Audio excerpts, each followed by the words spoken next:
तो पिछले क्लास में हमने देखा था सक्सेसिव रिडक्शन, सर्किट थ्योरी का फर्स्ट पार्ट सक्सेसिव रिडक्शन, या इसको स्टेप रिडक्शन भी बोलते हैं। इस पे हमने एक क्वेश्चन लगाया था और ढेर सारा क्वेश्चन आपको भेजा गया था।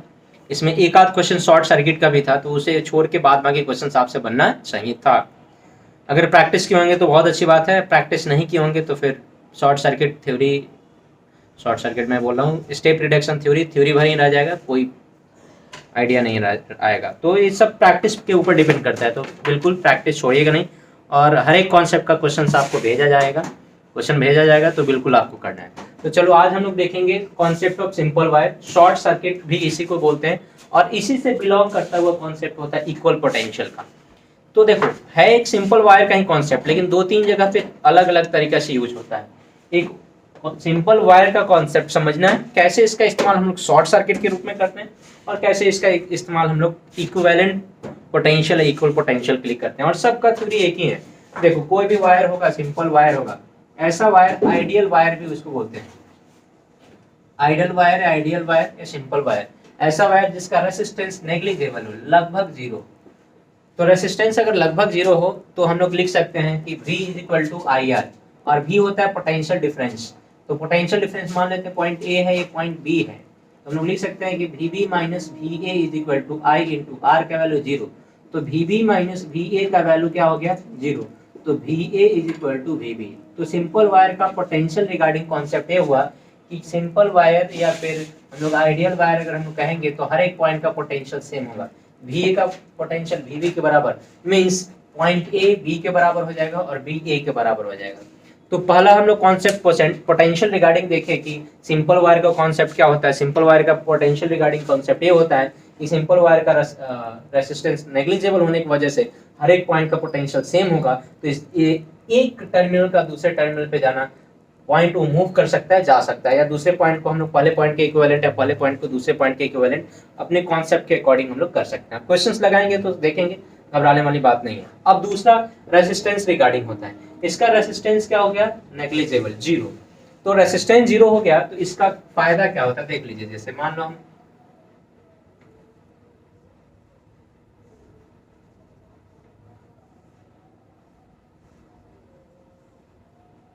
एक ए टर्मिनल है, बी टर्मिनल, इसके रिगार्डिंग आपको आर इक्विवेलेंट लिखना है। तो देखो, आर इक्विवेलेंट लिखना है तो इधर से अगर करंट चलेगा तो यहाँ पे दो रास्ते हैं, इस साइड भी और इस साइड भी। लेकिन करंट अपना फायदा सोचता है, करंट सोचता है कि जहाँ पे रेसिस्टेंस नेग्लिजिबल हो हम उधर से जाएंगे। और ऑब्वियस सी बात है, नेचर का नियम है कि जहाँ पे विरोध कम होगा, रेसिस्टेंस कम होगा, उधर से ही जाना चाहोगे, जहाँ होगा वहां जाना क्यों चाहोगे। तो तुम्हें अगर 100%, तो होता क्या है इसका कि यहाँ से करंट जैसे आगे की तरफ भी जा सकता है, यहाँ भी जा सकता है, लेकिन करंट उस रास्ते को चूज करता है जहाँ रेसिस्टेंस नेग्लिजिबल हो, तो पूरा का पूरा करंट इसी से पास कर जाता है और ऐसे आ जाता है, जिसकी वजह से ये हमारा एक काम का होता ही नहीं, ये रेसिस्टेंस काम का होता ही नहीं है। मतलब इस रेसिस्टेंस को शॉर्ट कर दिए, ये जो करंट का ऐसे ऐसे जाने का रास्ता था उसको हम लोग शॉर्ट कर दिए, इसलिए हम लोग उसको बोलते हैं शॉर्ट सर्किटिंग। सर्किट को ही शॉर्ट कर दिए, सर्किट को क्या कर दिए। अब जब भी सर्किट को शॉर्ट कर दिया जाएगा, याद रखना है कि जितने भी वायर्स, जितने भी रेसिस्टेंस होंगे उसके पैरेलल में, सीरीज में नहीं, पैरेलल में कोई अगर सिंपल वायर आ जाए तो बाद बाकी रेसिस्टेंस काम का, जितने भी पैरेलल होंगे वो काम का नहीं होगा।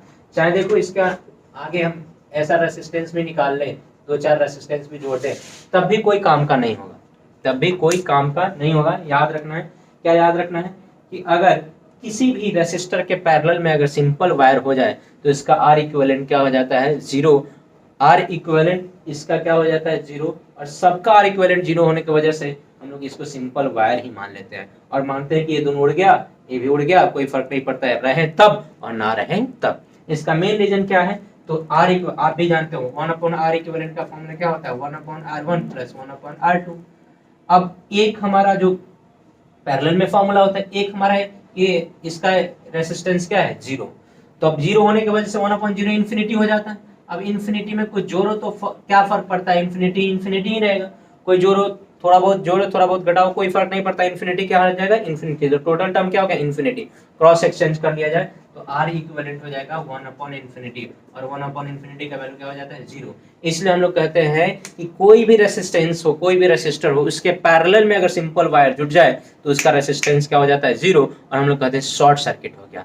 रेसिस्टर को उड़ा दो, जितने भी रेसिस्टर हैं उसके पैरेलल में होंगे उसको उड़ा देना है, बस यही कॉन्सेप्ट समझना है। या फिर हम लोग सिमेट्रिसिटी में देखेंगे कि सिंपल वायर होने की वजह से या सिमेट्रिक वायर होने की वजह, सेम वायर होने की वजह से, सिंपल वायर होने की वजह से दोनों का पॉइंट सेम माना जाता है, फिर हम लोग पैरेलल सीरीज ये सारा चीज भी वहाँ आ जाता है। बस लेकिन आपको कॉन्सेप्ट दो समझना है कि अगर कहीं भी सिंपल वायर हो, पहला इसके पॉइंट्स मूवेबल होंगे।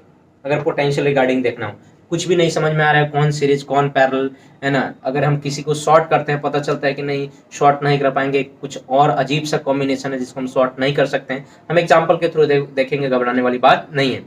और देखें कि नहीं सिंपल सा तरीका है इसको हम शॉर्ट कर सकते हैं, तो बिल्कुल शॉर्ट करेंगे तो इसका पैरेलल वाले जितने भी रेसिस्टेंस है सब गायब हो जाएंगे, सबका रेसिस्टेंस 0, सिंपल वायर रह जाएगा, वही हो जाएगा सिंपल।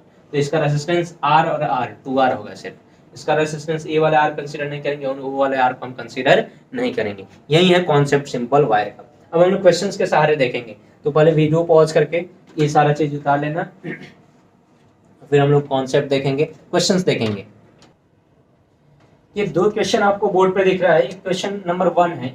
अब मैं एक क्वेश्चन इसलिए करवा रहा हूँ कि मैं आपको बताऊं कि कब शॉर्ट सर्किट करना है और कब इक्विवेलेंट पॉइंट का कॉन्सेप्ट यूज करना है, या मूवेबल पॉइंट का, या VA बराबर VB कब करना है। अब देखिए, अगर तुम लोग सिंपल माइंड से सोचोगे कि सर शॉर्ट सर्किट कर जाता है तो इसके पैरेलल में जो भी होगा 0 हो जाएगा, तो देखो इस वायर के पैरेलल में तुम सोचोगे सर ये दोनों है 0 हो जाएगा, लेकिन पता चला कि नहीं, एक और वायर के पैरेलल में है, मतलब एक ऐसा रेसिस्टर है जो दोनों वायर के पैरेलल में है, तब यहाँ हम लोग शॉर्ट सर्किट का कॉन्सेप्ट यूज नहीं कर पाएंगे, तब हमें यहाँ मूवेबल पॉइंट या इक्वल पोटेंशियल पॉइंट का कॉन्सेप्ट यूज करना पड़ेगा, ना कि शॉर्ट सर्किट। क्योंकि अगर हम शॉर्ट सर्किट सोचते हैं, एक वायर है इसके पैरेलल में दोनों रेसिस्टेंस 0 और ये वायर है तो दोनों रेसिस्टेंस 0, तो रेसिस्टेंस से क्या हो जाएगा, 0 हो जाएगा। जबकि अगर सिंपल तरीका से अपने दिमाग से सोचो तो अगर कोई वायर है तो इधर नहीं जाना चाहेगा, इस वे को, इस रास्ते को फॉलो करेगा, सिंपल वायर वाला। अब फिर इस रास्ते को फॉलो करेगा, अगर इधर भी जाता है बी तक पहुंचने के लिए तभी भी एक रेसिस्टर उसको जंप करना पड़ेगा, और इधर से भी आता है तब भी एक रेसिस्टर जंप करना पड़ेगा। हर हालत में एक रेसिस्टेंस जंप करना ही पड़ेगा। मतलब हम लोग ये नहीं कर सकते हैं कि रेसिस्टेंस इसका 0 हो जाएगा, किसी भी रास्ता से आओ जाओ रेसिस्टेंस कभी भी 0 नहीं हो सकता है, क्योंकि एटलीस्ट 1 रेसिस्टेंस इसको रेसिस्टर जंप करना ही पड़ रहा है, मीन्स इसको कुछ ना कुछ रेसिस्टेंस को फील करना ही पड़ेगा पूरे सर्किट में। तो आप कैसे सोच ले रहे हो कि इसके पैरेलल में ये दोनों शॉर्ट सर्किट हो जाएगा, रेसिस्टेंस 0, इसके पैरेलल में ये दोनों शॉर्ट सर्किट हो जाएगा, रेसिस्टेंस 0। तो याद रखना, जिसमें एक ही रेसिस्टर में दो पैरेलल हो जाए, या फिर कुछ अजीब लगे कि पैरेलल तो करते रहे, शॉर्ट सर्किट करते रहे, पूरा का पूरा क्या हो जा रहा है, 0, तो उस सर्किट में इस एक बार सोचने की जरूरत है कि क्या मैं इसको मूवेबल पॉइंट का कॉन्सेप्ट लगा के बना सकता हूँ, और तब आप उसको बनाइएगा। क्योंकि ऐसा कोई रेसिस्टर, कोई सर्किट नहीं होगा जिसका रेसिस्टेंस हम लोग क्या कंसीडर करें, 0 करें, क्योंकि 0 कंसीडर करोगे तो फिर R इक्विवेलेंट निकालने का कोई कॉन्सेप्ट ही नहीं है कि हाँ R इक्विवेलेंट 0 आ गया तो हम क्यों निकालेंगे R इक्विवेलेंट, जब रेसिस्टेंस है ही नहीं तो उसको निकाला क्यों जाए। इस बात का ख्याल रखना है कि कब शॉर्ट सर्किट करना है, कब मूवेबल पॉइंट। अब इसमें मूवेबल पॉइंट का कॉन्सेप्ट यूज करेंगे, ए पॉइंट ये है तो यहाँ भी ये हो जाएगा, इससे जुड़ा हुआ हर एक पॉइंट क्या होगा, ए भी ए और ए पॉइंट भी ए, और ए पॉइंट बी है इससे जुड़ा हुआ ए भी बी और ए पॉइंट भी बी। अब देख लो पहला रेसिस्टर किसके बीच है, आर ही है, पहला ए आर है, पहला रेसिस्टर किसके बीच है, ए बी के बीच, दूसरा रेसिस्टर भी किसके बीच है, बी ए के बीच, कोई बात नहीं इधर से आर के, तीसरा रेसिस्टर किसके बीच है, ए बी के बीच। कहानी खत्म, आर आर आर पैरेलल में आर इक्विवेलेंट का वैल्यू हो जाएगा R/3, R/N होता है ना जी, तो R/ क्या हो जाएगा 3। यहाँ पे हम लोग शॉर्ट सर्किट का कॉन्सेप्ट यूज नहीं किए, यहाँ पे हम लोग किसका कॉन्सेप्ट यूज किए, मूवेबल पॉइंट का। अब यहाँ पे हम लोग शॉर्ट सर्किट का कॉन्सेप्ट यूज करेंगे, ध्यान से देखो, ये आर है, ए बी आर है, और ये आर है, और ये दो सिंपल वायर आपको दिख रहा है। इसमें हम लोग शॉर्ट सर्किट का एक कॉन्सेप्ट इसलिए यूज करेंगे कि ध्यान से देखो, इसके पैरेलल में ये दोनों, इसके पैरेलल में इसके, अच्छा ये दोनों इसके पैरेलल में, ये दोनों रेसिस्टर किसी और के पैरेलल में, किसी और सिंपल वायर के पैरेलल में नहीं है। हाँ, किसी और के पैरेलल में हो सकता है बिल्कुल, इसके पैरेलल में ऐसे जोड़ दूं, कोई फर्क नहीं पड़ता है, हमारा फिर से वही शॉर्ट सर्किट ही हो जाएगा। लेकिन ये तीनों या जो भी है रेसिस्टर किसी और सिंपल वायर के पैरेलल में अगर हो जाए तो फिर से हमें एक बार सोचने की जरूरत पड़ेगी कि हम सिंपल वायर का कॉन्सेप्ट यूज किस बिहाफ करें, इक्वल पोटेंशियल वाला या मूवेबल पॉइंट्स वाला कॉन्सेप्ट यूज करें या फिर शॉर्ट सर्किट वाला कॉन्सेप्ट यूज करें। शॉर्ट सर्किट हम लोग पूरे सर्किट में तभी कर सकते हैं जब कोई सिंपल वायर दिख रहा हो और उसके पैरेलल कोई और रेसिस्टेंस जुड़ा हो, उसको उड़ा दो। तो सिंपल सा कॉन्सेप्ट, इसको उड़ा दो, इसको उड़ा दो, इसको उड़ा दो, इसको उड़ा दो, तो इसका आर इक्विवेलेंट कितना हो जाएगा, सिंपल है, R equivalent is equal to 3 R R और इससे जुड़ा हुआ है फिर ये नीचे आर, पैरेलल नहीं है, सब सीरीज है, सेम अमाउंट का करंट फ्लो करेगा। तो ये था आपका शॉर्ट सर्किट का कॉन्सेप्ट, ये था आपका इक्विवेलेंट। अब इस पे 2-4 क्वेश्चंस एचसीवी में भी हैं, एक आध क्वेश्चन मैं करवा देता हूँ फिर से, और फिर होमवर्क दूंगा, उसको आपको करना है अच्छे से। सब क्वेश्चन को लगाइएगा तभी जाके कॉन्सेप्ट क्लियर हो पाएगा।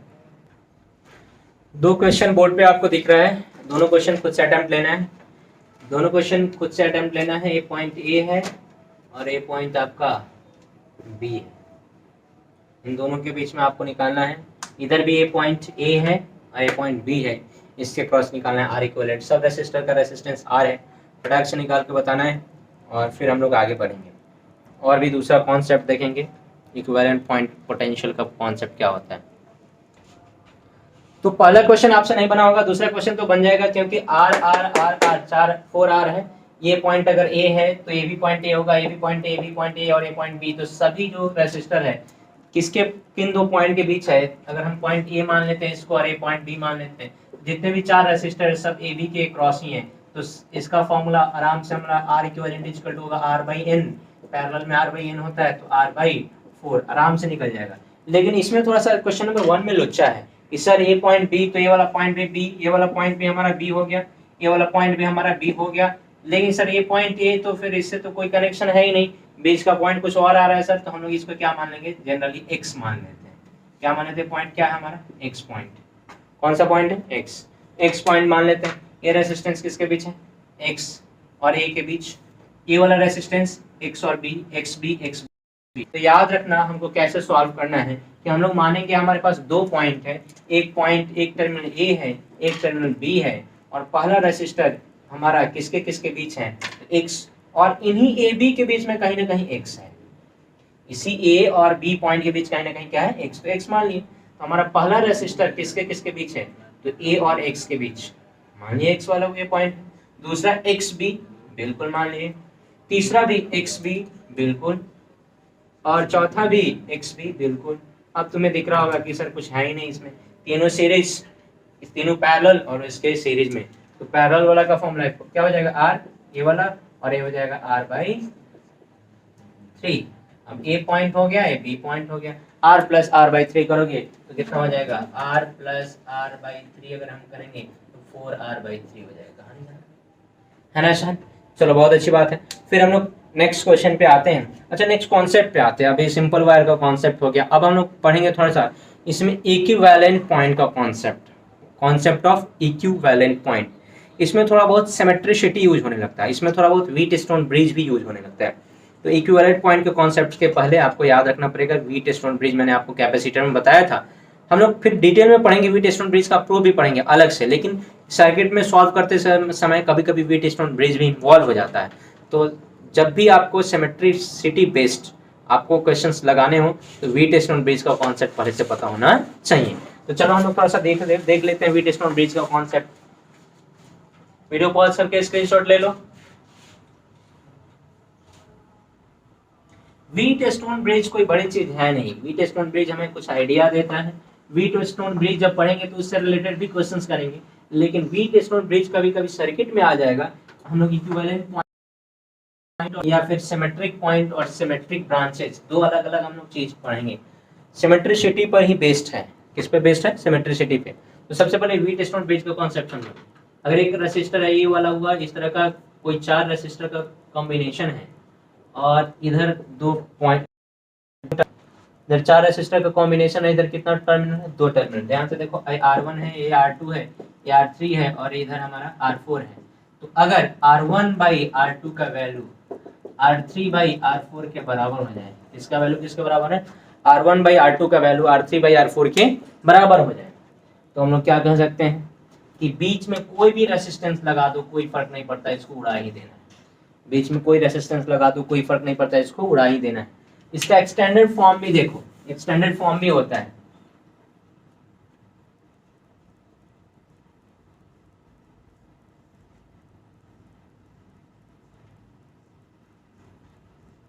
मान लो ऐसा कुछ रहे 1 2 3 4 ओम, यहाँ 2 4 6 और 8 ओम ऐसा रहे।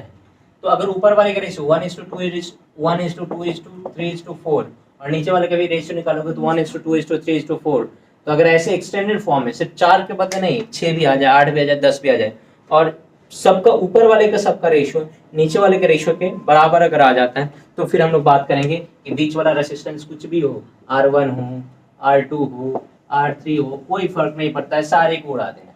कोई फर्क नहीं पड़ता, सारे को क्या कर देना है, उड़ा देना है, इरेज कर देना है। तो इजीली हम लोग कर सकते हैं, तो बीच वाले को इरेज कर दो, ऊपर वाला सारे सीरीज में, नीचे वाले सारे सीरीज में, फिर इन दोनों के पैरेलल, कहानी खत्म। तो इस तरह के क्वेश्चन हम लोग तब लगाते हैं एक्सटेंडेड फॉर्म में जब सर्किट सॉल्व करते समय हमें आ जाता है। फिर हम लोग व्हीटस्टोन ब्रिज स्पेशली पढ़ेंगे अलग से, जब किरचॉफ्स थ्योरी पढ़ेंगे उसके बाद व्हीटस्टोन ब्रिज स्पेशली पढ़ेंगे, उस पर क्वेश्चंस लगाएंगे और इसके एप्लीकेशंस भी हैं, तो घबराने वाली बात नहीं है। तो थोड़ा बहुत मैंने व्हीटस्टोन ब्रिज का कॉन्सेप्ट बताया। अब हम लोग पढ़ेंगे इक्विवेलेंट पॉइंट, कॉन्सेप्ट ऑफ तीसरा, कॉन्सेप्ट ऑफ इक्विवेलेंट पॉइंट और सिमेट्रिक पॉइंट। देखो सिमेट्रिसिटी स्टार्ट हो गया है। सिमेट्रिसिटी दो तरह का होता है, एक ब्रांच सिमेट्री होता है, एक पॉइंट सिमेट्री होता है। तो हम ब्रांच सिमेट्री कल पढ़ेंगे, हम आज पढ़ेंगे पॉइंट सिमेट्री। पॉइंट सिमेट्री से ठीक ठाक क्वेश्चंस पूछे जाते हैं। तो सबसे पहले हम लोग सिमेट्री डायग्राम मुझे बना देने दो, और क्वेश्चन के सहारे ही हम लोग पढ़ते हैं कि क्या पॉइंट सिमेट्री क्या होता है। तो concept of equivalent point, actually equivalent circuit और इक्विवेलेंट पॉइंट, या सिमेट्रिक सर्किट या सिमेट्रिक पॉइंट का कॉन्सेप्ट होता है। एक होता है पॉइंट का कॉन्सेप्ट, एक होता है ब्रांच का कॉन्सेप्ट। तो ब्रांच का कॉन्सेप्ट हम लोग बाद में देखेंगे, पहले पॉइंट का कॉन्सेप्ट देखते हैं। और पॉइंट का कॉन्सेप्ट भी ब्रांच के कॉन्सेप्ट से ही आता है। कहता है कि अगर हम लोग ऐसा कुछ टर्मिनल हो, इसको इस तरह के क्वेश्चन को करने का दो तरीका होता है। एक किरचॉफ्स लॉ के थ्रू भी करते हैं, उसमें हम लोग लूप लॉ अप्लाई करते हैं, उसके थ्रू भी हमारा आ जाता है। और एक हम लोग अप्लाई करते हैं यही सिमेट्रिसिटी या कॉन्सेप्ट ऑफ इक्विवेलेंट पॉइंट। इस पॉइंट को हम लोग कहते हैं किस कैसे पहचानेंगे कि इक्विवेलेंट पॉइंट पे क्वेश्चन है। सबसे पहला बात कि जब भी सिमेट्रिक या इक्विवेलेंट ऐसा कुछ वर्ड यूज होगा, तो याद रखना जितने भी रेसिस्टर्स हैं सारे रेसिस्टर का रेसिस्टेंस सेम होगा, तभी पॉसिबल है, अदरवाइज पॉसिबल नहीं। पहले बात। दूसरी बात कि आपको पहचानने के लिए एक टर्मिनल से दूसरे टर्मिनल तक जाना पड़ेगा, और ये देखना पड़ेगा क्या हमको सेम अमाउंट का रेसिस्टेंस जंप करना पड़ रहा है। तो जो भी पॉइंट्स मिलेंगे सेम अमाउंट का रेसिस्टेंस जंप करने के बाद, उस सारे पॉइंट्स इक्विवेलेंट पॉइंट्स कहलाएंगे। जैसे मान लो हम इसको जंप लगाएं, यहाँ से ए से चल रहे हैं, तो ये वाला पॉइंट आया, फिर एक रेसिस्टेंस जंप लगाए ये वाला पॉइंट, और एक और रेसिस्टेंस इधर से जंप लगाए ये वाला पॉइंट। और ध्यान से देखो तीनों हमारा सिमेट्रिक ब्रांचेज होना चाहिए, ऐसे ब्रांचेज होना चाहिए जिसमें सेम रेसिस्टेंस हो और साथ ही साथ सेम रेसिस्टेंस जंप करके बी पर पहुंचे। जैसे यहाँ से देखो एक रेसिस्टेंस जंप किए, 2 और 3 पहुंचने के बाद कहाँ पर पहुंचे, 3 जंप करने के बाद कहाँ पर पहुंच गए, बी पर। फिर अगर बीच वाला अगर हम लोग ब्रांच की बात करेंगे तो एक रेसिस्टेंस, फिर दूसरा रेसिस्टेंस और तीसरा रेसिस्टेंस जंप करने के बाद कहाँ पहुंच गए, बी पर। फिर अगर इस वाले ब्रांच की बात करें, एक रेसिस्टेंस, बीच में 2 रेसिस्टेंस, 3 रेसिस्टेंस के बाद बीच में। तुम किसी भी रास्ते को सिलेक्ट करो, हर हालत में तुम इधर से 3 रास्ते से जाओगे, किसी भी 3 रास्ते से जाओ, हर हालत में तुमको 3 रेसिस्टर जंप करने के बाद बी पॉइंट पे पहुंचना ही है। तो ये सारे हमारे ब्रांचेज भी सिमेट्रिक हैं, और सिमेट्रिक ब्रांचेज के पॉइंट सिमेट्रिक पॉइंट होते हैं। या फिर तुमको कॉन्सेप्ट यूज करना है कि ए पॉइंट से दूसरे बी पॉइंट तक जाने में जितने भी सिमेट्रिक रेसिस्टेंस जंप करके जो भी पॉइंट्स मिलेगा, अगर ब्रांच समान हो, सेम हो, तो हमारे सारे पॉइंट्स क्या कहलाएंगे, इक्विवेलेंट पॉइंट्स। और इक्विवेलेंट पॉइंट को हम लोग सिंपल वायर से कनेक्ट कर सकते हैं, या इक्विवेलेंट पॉइंट को ऐसे कर सकते हैं, अगर ये एक्स है तो ये भी क्या होगा एक्स, और ये भी क्या होगा एक्स। और आपको समझाने के लिए कहा जाता है इसको सिंपल वायर से कनेक्ट कर दो। और उसके बाद देखो फिर एक एक और जंप मारो, या फिर ऊपर से जंप मारो, एक एक और रेसिस्टर, यहाँ से एक और जंप मारेंगे तो ये वाला मिलेगा पॉइंट, यहाँ से एक और रेसिस्टेंस जंप मारेंगे तो हमारा ऊपर वाला पॉइंट मिलेगा, और यहाँ से एक और रेसिस्टेंस जंप मारेंगे तो ये वाला पॉइंट मिलेगा। तो या फिर ये नया वाला 3 पॉइंट नहीं खोजने का मन है तो हम बी से भी चल सकते हैं, तब भी हमको मिल जाएगा। बी से चलने पर ए भी पॉइंट मिलेगा वाई, ए वाला पॉइंट भी वाई और ए वाला पॉइंट भी वाई। तो नीचे वाला पॉइंट एक्स एक्स था, ऊपर वाला पॉइंट क्या था वाई वाई। अब सारे पॉइंट को एक सिंपल वायर से जोड़ दो अगर तुम्हें इजीली इसको सॉल्व करना है तो, और इसको एक सिंपल वायर से जो सेम है तो सिमेट्रिक पॉइंट है, तो सारे का पोटेंशियल क्या होगा सेम। बस कहानी खत्म। ओवर हीट हो रहा है।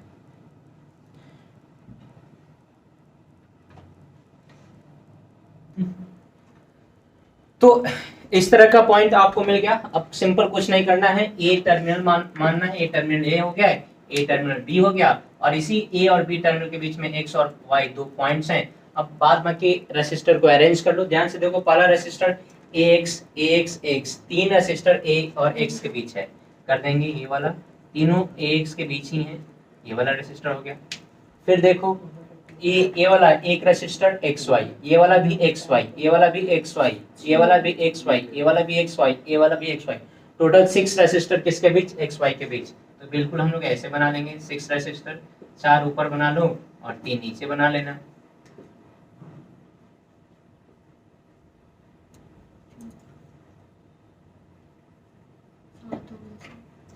चलो, तो ये टोटल 6 हो गया। अब लास्ट में देखो y और b के बीच 3 रेसिस्टर, y और b के बीच कितने रेसिस्टर 3, तो टोटल कितना हो गया r r r, ये r फिर r फिर r फिर r फिर r फिर r फिर r, ये r r r r, total कितना हो गया। ध्यान से देखोगे तो ये वाला होगा r/3, बीच वाला होगा r/6 और फिर लास्ट वाला होगा r/3। पूरा कैलकुलेट करोगे तो तुम्हें मिलेगा, एलसीएम ले लो पूरा को, आर इक्विवेलेंट सिंपल जोड़ देना है, r/3 plus r/3 plus r/6 plus r/3। Calculate करोगे तो टोटल होगा 2r 2r 4 5 5r/6 होगा। कैलकुलेट करके देखना 5r/6 होगा। आप ऐसे भी कैलकुलेट कर सकते हो, r/3 है उसको 2r/6 कर सकते हो, 2r/6 तो 2 2 4 और 1 5, 2 और 2 4 और 1 5, 5r/6। टोटल कितना हो जाएगा, r इक्विवेलेंट का वैल्यू 5r/6। अब ये तो आसान वाला है, बन जाता है। अब इसी में टर्मिनल चेंज करते हैं, तब टर्मिनल चेंज, ये तो आसान ही होगा। हम लोग बस x x मानिए, वो अलग y y y मानिए, सिमेट्रिक पॉइंट हमें इजीली दिख रहा था, हम लोग इजीली सब कुछ कैलकुलेट कर लिए। लेकिन जब हमारा टर्मिनल चेंज होता है तब हमको फोल्डिंग वोल्डिंग सिमेट्री भी यूज करना होता है, थोड़ा बहुत फोल्डिंग का भी यूज करना होता है, फोल्डिंग सिमेट्री का भी यूज करना होता है, व्हीटस्टोन ब्रिज का भी यूज करना होता है। तो पहले इसको वीडियो पॉज करके स्क्रीनशॉट ले लो और क्वेश्चन अपने नोट में राइट डाउन करो, फिर नेक्स्ट क्वेश्चन देखते हैं। तो क्वेश्चन आपके सामने, थोड़ा सा क्वेश्चन टफ है, थोड़ा सा नहीं ठीक ठाक टफ है ना। नीट वीट में कभी पूछा नहीं जाता तो कभी पूछा नहीं जाएगा, टेंशन में आने की जरूरत नहीं है नीट वालों। हाँ, जेई वाले के लिए थोड़ा बहुत टेंशन वाली बात हो सकती है, लेकिन नीट वाले के लिए कोई टेंशन वाली बात है नहीं। और जो बोर्ड पढ़ रहे हैं तो उधर ये तो देख भी नहीं सकता है, छोड़ भी सकता है ना। चलो ध्यान से देखो, ए से, अब ए टर्मिनल यहाँ है, बी टर्मिनल यहाँ, ए से बी तक जाना है। अब हम लोग क्या करेंगे, ए से बी तक जाने के लिए हमारे पास 3 रास्ते होंगे, लेकिन तीनों रास्ते सिमेट्रिक नहीं है। कैसे देखो, एक रेसिस्टर एक और रेसिस्टर बी पे पहुंच गए, एक रेसिस्टर बी पे पहुंच गए। लेकिन अगर ऊपर जाएंगे एक रेसिस्टर, और कहीं से भी 2 रेसिस्टर के बाद हम बी पर नहीं पहुंचने वाले हैं। कहीं भी हमको 1 2 3 4, कहीं भी 1 2 3 4, कहीं भी 1 2 3 4, हर हालत में जो ऊपर वाला जो ब्रांच जाएगा, ऊपर वाला, उसमें 4 रेसिस्टर ही जंप करना पड़ेगा। ऊपर वाला हमारा सिमेट्रिक नहीं है, और ऊपर वाला अगर सिमेट्रिक नहीं है तो इन दोनों को ही सिमेट्रिक मानेंगे। एक के बाद ए जो पॉइंट मिलेगा x, और इसको भी क्या मानेंगे x। ए पॉइंट हमारा क्या हो गया x, और ये वाला पॉइंट भी क्या हो गया x। चलो ठीक है, हम लोग ऊपर गए। आगे जाने के बाद अब आगे में सिमेट्रिसिटी मिलेगा। आगे जाएंगे तो देखेंगे कि ये वाला और ये वाला ब्रांच में, ये वाला जो टर्मिनल है, ये दोनों टर्मिनल, इसको मिटा दिया जाए, टर्मिनल बना दिए गया था, बोल चुका बस। फिर ये दोनों जो टर्मिनल है, ये दोनों सिमेट्रिक है। तुमने कहा कि ऐसे कैसे मानो सर, ये दोनों सिमेट्रिक है। हमने कहा बिल्कुल सिमेट्रिक। ध्यान से देखो, एक रेसिस्टर 2 रेसिस्टर, उसके बाद 3 और 4 के बाद यहाँ पहुंच जा रहे हैं। यहाँ भी एक रेसिस्टर 2 रेसिस्टर, 3 और 4 के बाद यहाँ पहुंच जा रहे हैं। तो ध्यान से देखोगे तो ये दोनों पॉइंट, किसी भी ब्रांच से जाओगे, ये पॉइंट और ये पॉइंट इक्वल डिस्टेंस पे होंगे, इक्वल रेसिस्टेंस पे होंगे, चाहे ए साइड से चाहे बी साइड से। हर हालत में ऊपर वाला दोनों पॉइंट भी क्या होगा, सिमेट्रिक पॉइंट होंगे, और नीचे वाले दोनों पॉइंट क्या होंगे, सिमेट्रिक। बस अब इन दोनों को सिंपल वायर से कनेक्ट करना है। ये आ रहा y, ये रहा y, ये रहा x और ये रहा। सिंपल वायर से जैसे ही कनेक्ट करेंगे, इसको भी सिंपल वायर से कनेक्ट कर देना है, इसको भी सिंपल वायर से कनेक्ट कर देना है। तो देखो अगर सिंपल वायर से कनेक्ट करेंगे तो पहले समझना पड़ेगा भाई साहब, ये दोनों अगर हमारा R है और ये R है, सब R ही होता है, आपको भी पता है सब क्या होता है, R।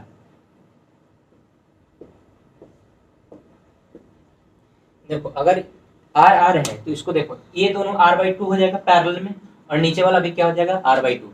क्योंकि सिंपल वायर से जब हम कनेक्ट करते हैं तो दोनों पॉइंट अगर सेम है, A पॉइंट B के बराबर, B पॉइंट A के बराबर, दोनों पॉइंट को एक जगह कर दो, इसमें क्या बुराई है। अगर हम दोनों पॉइंट अगर सेम है तो क्या मैं दोनों पॉइंट को एक जगह नहीं कर सकता, बिल्कुल कर सकता हूँ, क्योंकि सिंपल वायर का कॉन्सेप्ट करता है कि दोनों पॉइंट का पोटेंशियल सेम होता है। तो अगर दोनों पॉइंट का पोटेंशियल सेम हो तो दोनों पॉइंट को हमें एक जगह भी कर सकते हैं हम। अब जैसे ही एक जगह दोनों पॉइंट को करेंगे तो हमें नजर आएगा कि नीचे वाला दोनों रेसिस्टर पैरेलल है और इधर वाला भी दोनों रेसिस्टर क्या हो गया, पैरेलल। ये सब अगर ये नीचे वाला दोनों और ये दोनों पैरेलल है, फिर जैसे ही ऊपर वाले पॉइंट को भी हम एक साथ करेंगे तो तुम्हें ये वाला दिखेगा। जैसे कभी माचिस का डिब्बी देखो, माचिस का डिब्बी मैं देख रहा हूँ, कहीं माचिस का अगर डिब्बी होगा तो मैं आपको बताऊंगा। माचिस का डिब्बी से भी सिमेट्रिसिटी हमको इजीली समझ में आएगा। देखो तो माचिस स्टिक है कहीं, देखो ना माचिस का डिब्बा है कहीं,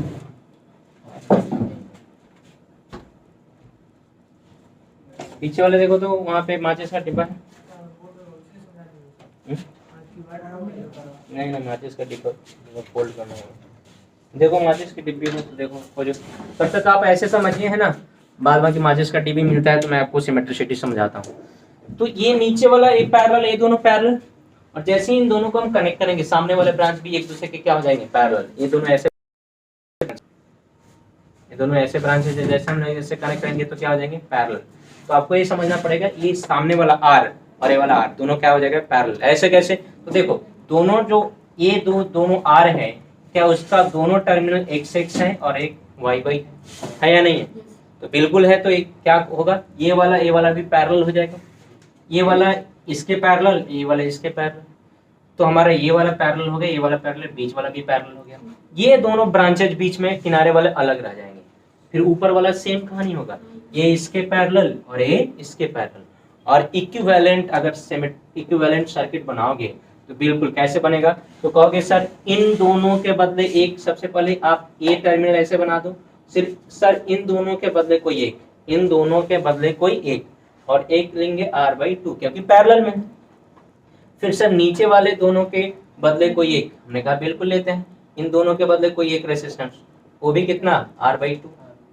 ये आपका टर्मिनल कितना हो गया, B हो गया। अच्छा सर बीच वाला जो x, अच्छा ये वाला टर्मिनल भूलना मत, ये टर्मिनल कौन है, x। अच्छा x से लेके y तक जो जुड़ा हुआ है, ये दोनों भी आपस में पैरेलल है, तो R/2। तो x और y, इसको हमने क्या माना, y के बीच में जो रेसिस्टर होगा वो भी सर क्या होगा, R/2 होगा। ये वाला पॉइंट ये मान लेना, ये वाला पॉइंट B मान लेना, ठीक है, चलो बहुत अच्छी बात है। अब सर नीचे वाले से एक ए पॉइंट से जुड़ा हुआ है, यहाँ एक पॉइंट है, एक ऊपर रेसिस्टेंस जाएगा, बिल्कुल जाएगा, और इससे जुड़ा हुआ एक रेसिस्टेंस जाएगा, इसका किसी के साथ कोई लेना देना नहीं हुआ है, ये R ही रहेगा। और इस साइड वाला भी इसी से जुड़ा हुआ ऊपर एक और रेसिस्टेंस जाएगा जिसका किसी से लेना देना नहीं हुआ है, तो जो ब्रांच में साइड में है वो क्या रहेगा, R के कुछ और, R ही है, बोलो ना जी, अच्छी बात है। ऊपर वाले सेम कहानी हुआ है इसके साथ, तो ये क्या होगा, फिर से R/2, और ये टर्मिनल y के साथ मिला हुआ है R/2, और होगा तो बोलो क्या होगा, R/2। अब तुम्हें नजर आया कि सर ये तो व्हीट स्टोन ब्रिज बन गया, R/2 अपॉन R/2 1:1, नीचे भी R/2 1:1, बीच में उड़ा देंगे सर, बीच में कुछ भी होगा उड़ जाएगा, तो बीच में कौन है, R/2 गायब, ऊपर क्या बच गया, बोलो इधर देख रहे हैं क्या, हाँ नीचे बना देता हूँ, ऊपर क्या बच गया, R/2 और नीचे भी क्या बच गया, R/2 और R/2 किसमें, सीरीज में, हाँ है ना, लेकिन साइड वाला दोनों है क्या, R है और है, ये R/2 R/2 R R और ये R/2 और R/2, और ये आपका ये टर्मिनल, ये आपका B टर्मिनल। और हमको लगता है कि अब इसके बाद आपको बताने की जरूरत नहीं पड़ेगी, ये दोनों R R R R तीनों सीरीज में 3R और R, 3 और R किस में होगा, पैरेलल में, तो तो 3r into R upon 3r plus R, 3r/4 answer होगा। आंसर क्या होगा? 3r/4। इधर क्लियर? तो आज हम लोग यहीं पे ख़त्म करते हैं, फिर देखेंगे नेक्स्ट वीडियो में। हो सकता है कि साउंड लैग कर रहा हो क्योंकि पिक्चर क्वालिटी लैग कर रहा है।